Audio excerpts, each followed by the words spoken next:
लाडक्या बहिणींनो, काय सांगता? तुमचे 4,500 रुपये अजूनही आले नाहीत. इतरांच्या खात्यामध्ये 4,500 रुपये जमा झालेत, पण तुमचं खातं अजूनही रिकामं आहे का? तर लाडक्या बहिणींनो, आजच्या व्हिडिओमध्ये आपण पाहणार आहोत 5 हमखास उपाय, जेणेकरून हे उपाय केल्यास तुमचे 100% तुमचे अडकलेले पैसे खात्यात जमा होतील. तर व्हिडिओ हा शेवटपर्यंत नक्की पहा. आजच्या व्हिडिओमध्ये आपण काय पाहणार आहोत?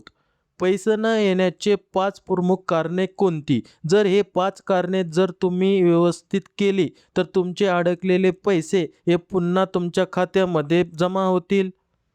त्याच्यानंतर आपण पाहणार तुमचे पैसे नक्की कुठे अडकलेत. सगळ्या महिलांना प्रश्न पडतोय, की आमचे पैसे हे कुठं अडकलेले आहे किंवा आम्ही पात्र आहोत आणि आम्हाला फेब्रुवारी महिन्यापर्यंत व्यवस्थित पैसे आले होते. त्याच्यानंतर हप्ता आला नाही, तर आमचे पैसे हे कुठं अडकले ते आपण या व्हिडिओमध्ये पाहणार. त्याच्यानंतर आपण पाहणार कोणती चूक तुम्हाला महागात पडते. ही चूक केली आहे तुम्ही, म्हणून तुमचे पैसे हे अडकले आहेत.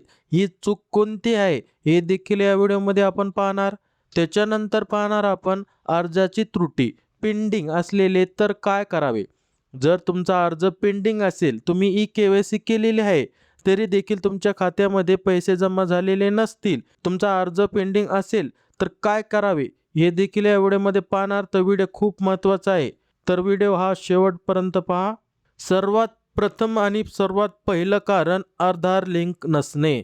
लाडक्या बहिणींनो, तुम्हाला वाटत असेल आम्ही सगळं व्यवस्थित केलेलं आहे, तरी देखील त्याचे उपाय काय आहे हे सर्व आपण पाहणार आहे. तर सगळ्यात अगोदर शासनाचे पैसे थेट DBTद्वारे ट्रान्सफर केले जातात. जर तुमचे बँक खाते आधार कार्डशी लिंक नसेल, तर आलेले पैसे परत जातात.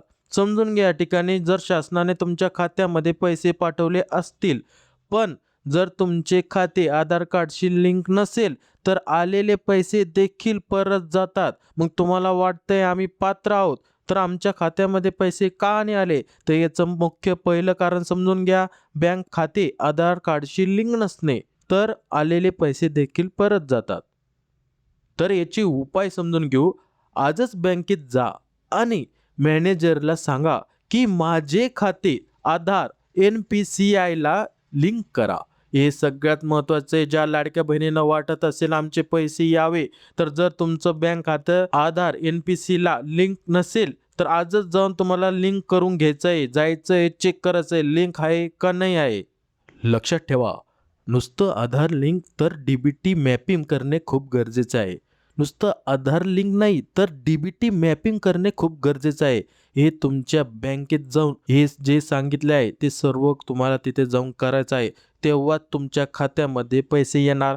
तर हे पहिलं कारण ज्या लाडक्या बहिणीचं असेल, तर दुसरं कारण काय असू शकतं पैसे न येण्याचं ते देखील पाहू. जर हे नसेल तर आजच करून घ्या आणि तुमच्या खात्यामध्ये पैसे येण्यास सुरुवात होईल. दुसरे कारण अर्जातील त्रुटी, ऑब्जेक्शन किंवा अर्ज पेंडिंग.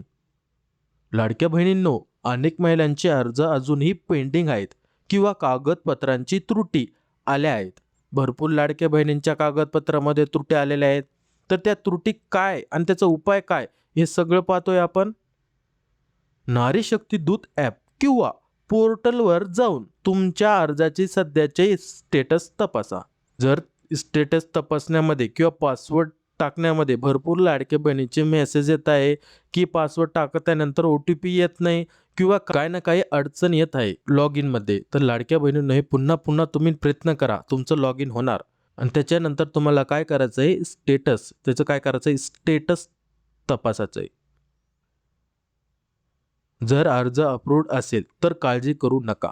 जर तुमचा अर्ज अप्रूव्ड असेल, भरपूर लाडक्या बहिणींचा प्रश्न आहे, सर आमचा अप्रूव्ह आहे, तरी देखील आमच्या खात्यामध्ये पैसे नाही, पात्र आहे, आम्ही चेक केलं अप्रूव्ह दाखवत आहे, तरी खात्यामध्ये पैसे येत नाही. तर लाडक्या बहिणींनो चिंता करू नका, 100% पैसे येणार, 100% पैसे येणार. आणि ते कसे येणार तेच पाहतोय आपण.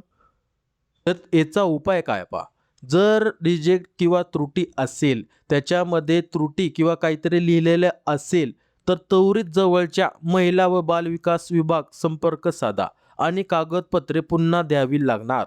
म्हणजे जर तुमचं उत्पन्न 2.5 लाखाच्या आत आहे आणि त्या ठिकाणी दाखवत आहे 2.5 लाखाच्या वरती, तर लाडक्या बहिणीनं याचा पुरावा घेऊन तुम्हाला कुठं जायचं आहे? महिला व बालविकास विभाग संपर्क साधायचा आहे.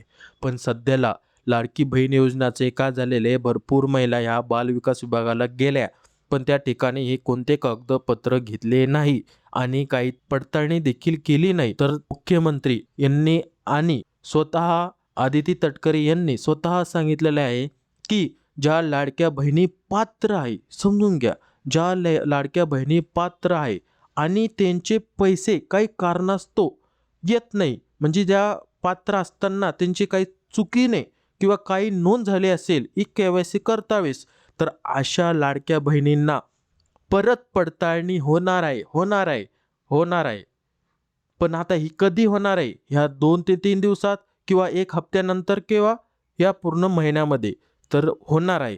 तर लाडक्या बहिणींनो, चिंता करू नका. जर तुम्ही पात्र असाल, चुकीची नोंद झालेली असेल, तुमचा फॉर्म रिजेक्ट झाला असेल, तर तुम्हाला पुन्हा एकदा संधी मिळणार आहे. स्वतः आदिती तटकरे यांनी हे एक्स ट्विटरवरती सांगितलेलं आहे. ज्या लाडक्या बहिणी पात्र असतील त्यांच्या खात्यामध्ये पैसे येणार. तर तुम्ही जी कागदपत्र जमा केलेली आहे ते तयार ठेवा. जेव्हा कागदपत्र पडताळणी होणार तेव्हा हे कागदपत्र तुम्हाला सादर करायचे आहे. जर तुमचा रिजेक्ट झालेला फॉर्म त्या ठिकाणी दाखवणार 2.5 लाखाचे उत्पन्न असताना तुमचा फॉर्म हा रिजेक्ट झालेला आहे, तर जे काय असेल किंवा 4 चाकी वाहने भरपूर लाडक्या बहिणीच्या नावावरती 4 चाकी वाहने नसताना तरी त्या ठिकाणी दाखवत आहे, तर ते देखील कागदपत्र तुम्हाला ठेवायचे आहे. आमच्या नावावरती 4 चाकी नाही किंवा 2.5 लाखाच्या वरती आमचं उत्पन्न नाही. हे सगळं कागदपत्र तयार ठेवल्यानंतरच तुमचा हप्ता तुमच्या खात्यामध्ये येणार. पण लवकरात लवकर मुख्यमंत्री यांना सुद्धा सांगितलेलं आहे की लवकरात लवकर आम्ही पुन्हा कागदपत्राची तपासणी करणार, किंवा एकनाथ शिंदे यांनी सुद्धा सांगितले, उपमुख्यमंत्री यांनी देखील सांगितलेलं आहे की पुन्हा ई केवायसी होणार, केवायसी होत राहणार. आणि आदित्य तटकरे यांनी देखील सांगितलेलं आहे, चुकीची नोंद झाली तर पैसे पुन्हा येणार पात्र लाडक्या बहिणींना, पण त्याची कागदपत्र पडताळणी होणार आहे. कारण तिसरे, सगळ्यात मोठं कारण तिसरे, खाते गाठलेले असणे. आता हे काय असतं व्यवस्थित समजून घेऊ. खाते इनॅक्टिव्ह असणे. अनेक महिलांनी जनधन किंवा झिरो बॅलन्स खाते दिले आहे. काही लाडक्या बहिणी अशा आहे, काही नाही, भरपूर अशा लाडक्या बहिणी अशा आहेत त्यांना जनधन किंवा झिरो बॅलन्स खाते दिले आहे. ज्या लाडक्या बहिणीनं जनधन योजनेचं अकाउंट ओपन केलं होतं त्यांनी तेच अकाउंट दिलं किंवा झिरो बॅलन्स खाते दिले आहेत. खूप दिवस व्यवहार न झाल्याने बँक खाते काय होते, बंद होते, इनॲक्टिव्ह करते. तर अडचण काय, पैसे जमा होण्यासाठी तुमचे बँक खाते ॲक्टिव्ह असणे सर्वात आवश्यक आहे. खाते बंद असल्यास व्यवहार होत नाही. तर लाडक्या बहिणींनो, त्या ठिकाणी जाऊन पहा तुमचं खातं इनॲक्टिव्ह तर नाही झालं, कारण आता पैसे यायला खूप वेळ झाला. काही लाडक्या बहिणींना खूप महिन्यापासून पैसे आले नाहीत, तर त्यामुळे तुमचं बँक खाते इनॲक्टिव्ह आहे का ॲक्टिव्ह आहे हे तपासण्याचे खूप गरजेचं आहे. तर तुम्हाला याचा उपाय काय करायचा आहे, सोपा उपाय, लगेच बँकेत जायचं आणि काय करायचं, 100 ते 200 रुपये खात्यावर भरा किंवा काढा. असे केल्याने खाते पुन्हा चालू ॲक्टिव्ह होईल. सोपं आहे, काही अवघड नाही. तुम्हाला 100 आणि 200 रुपये खात्यात भरायचे किंवा काढायचे. असं केलं ना तुमचं खातं काय होईल, ॲक्टिव्ह होतं आणि हे काय राहतं, तुमचं खातं हे कंटिन्यू सुरू राहतं. तर लाडक्या बहिणींनो, हे तिसरं कारण सगळ्यात महत्त्वाचं आहे. तुम्हाला वाटत असेल आमचे पैसे काय येत नाही, काय येत नाही, तर बँक खातं हे चालू आहे का नाही आहे हे सगळं तपासून घ्या. कारण चौथे, नावात तफावत असणे. सगळ्यात महत्त्वाचं आणि इम्पॉर्टंट, नावात तफावत असणे. मोठी अडचण, बऱ्याच महिलांच्या आधार कार्डवर लग्नाआधीचे नाव आहे आणि बँक खात्यात लग्नानंतरचे नाव आहे. म्हणजे पहा, बऱ्याच महिलांच्या आधार कार्डवरती लग्नाआधीचे नाव आणि बँक खात्यात लग्नानंतरचे नाव आहे.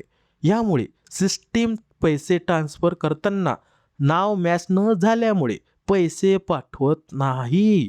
जर सिस्टीमला तुमचं नाव मॅच झालं नाही तर तुमच्या खात्यामध्ये पैसे येणार नाही. लाडक्या बहिणींनो, हे ठिकाणी समजून घ्या. जर आधार कार्ड, भरपूर लाडक्या बहिणींचे पैसे न येण्याचं कारण ही कोणीच तुम्हाला सांगितलं नाही, कुठंही कोणत्या व्हिडिओमध्ये तुम्हाला ऐकण्यात येत नाही. तुमचं काय झालेलं आहे, बऱ्याच महिलांच्या आधार कार्डवरती लग्नाआधीचे नाव आणि बँक खात्यावर लग्नानंतरचे नाव, यामुळे सिस्टीममध्ये पैसे ट्रान्सफर करताना नाव मॅच न झाल्यामुळे तुम्हाला पैसे पाठवत नाही. हे DBTद्वारे पैसे येतात. हे काही सिस्टीमनुसार पैसे येतात. हे काही माणूस पाठवत नाही. तर याच्यानुसार जर मॅच नाव झालं नाही तर तुमच्या खात्यामध्ये पैसे येणार नाही. तर याचे उपाय, खात्रीशीर उपाय पाहूया. तुमच्या आधार कार्डवरील नाव आणि बँकेत दिलेले नाव एकच असल्याची खात्री करा. जर चूक असेल तर लगेच आधार केंद्रावर जाऊन नाव दुरुस्त करा किंवा बँकेला योग्य प्रत द्या. जर तुमचं नाव दुरुस्त करायचं असेल तर त्याला व्यवस्थित नाव द्या आणि नाव चेक करा. आधार कार्डवरील नाव आणि बँकेत दिलेले नाव एकच असल्याची ही तुम्हाला खात्री करून घ्यायची आहे. लाडक्या बहिणींनो, आता कारण पाहू आपण 5वे, पैसे दुसऱ्यांच्या खात्यावर जाणे. लाडक्या बहिणींनो, हे सगळ्यात महत्त्वाचं आहे. तुम्हाला समजून घ्यायचं आहे. 5वे कारण, शासनाचे पैसे थेट आधार कार्डद्वारे DBTद्वारे पाठवले जातात. त्यामुळे बऱ्याचदा हे 4,500 रुपये तुमच्या दुसऱ्या जुन्या खात्यात, उदाहरण पोस्ट ऑफिस जुने जनधन खाते, जमा झालेले असू शकतात. आता हे पैसे काय करता, आताच सांगितलं तुम्हाला, DBTद्वारे पाठवले जातात. हे सिस्टीमद्वारे पैसे पाठवले जातात. त्यामुळे काय होते, बऱ्याचदा 4,500 रुपये तुमच्या दुसऱ्या जुन्या खात्यामध्ये, म्हणजे जे जुनं खातं असेल तुमचं, पोस्ट ऑफिस पकडा किंवा जुने जनधन खाते पकडा, याच्यामध्ये जमा असू शकता. तर लाडक्या बहिणींनो, याचा उपाय काय? उपाय पाहून घ्या. या ठिकाणी तुमच्या नावावर असलेली सर्व बँक खाती एकदा तपासून घ्या. तुम्हाला आत्ताच काय करायचं, जेवढे बँक खाते असतील त्याच्या खात्यामध्ये पैसे जमा झाले की नाही हे तपासायचं आहे. त्यानंतर काय करायचं, सगळ्यात महत्त्वाचं, आधारच्या वेबसाईटवरती जाऊन तुमचे आधार कार्ड कोणत्या बँकेला जोडले आहेत ते चेक करा. हे केल्यानंतर तुमच्या ज्या बँक खात्याशी आधार जोडलेले असेल त्या खात्यामध्ये तुमचे पैसे येणार. तर लाडक्या बहिणींनो, तुम्हाला उपाय देखील सांगितले आणि त्याच्या मागचं कारण देखील सांगितलं पैसे न येण्याचे. हे उपाय जर तुम्ही केले तर तुमच्या खात्यामध्ये पैसे जमा होणार. आता निष्कर्ष आणि महत्त्वाच्या टिप्स समजून घ्या. लाडक्या बहिणींनो, तुम्हाला वाटत असेल ना पैसे यावा, तर सगळा व्हिडिओ पाहिला असेल तर शेवट हा नक्की पहा. या ठिकाणी मी महत्त्वाचं सांगतोय, सर्व कारणे तपासा. वरील 5 पैकी एक कारण असू शकते ज्यामुळे तुमचे पैसे अडकले आहेत. प्राधान्य द्या. बँक खात्याचे आधार, NPCI लिंकिंग आणि स्टेटस या दोन्ही गोष्टीची सर्वात आधी खात्री करा.